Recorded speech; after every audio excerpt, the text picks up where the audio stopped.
हम लोग यहाँ आए थे एग्ज़ाम देने के लिए क्योंकि अब ख़त्म हुआ और घर जा रहे थे। बहुत से लोग निकल गए पहले ही, बट हम लोग सबसे लास्ट निकल रहे थे।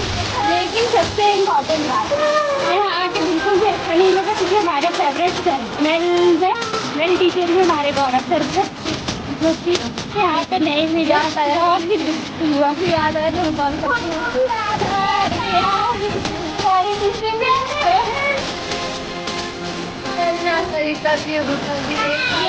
बहुत मिस करती हूँ।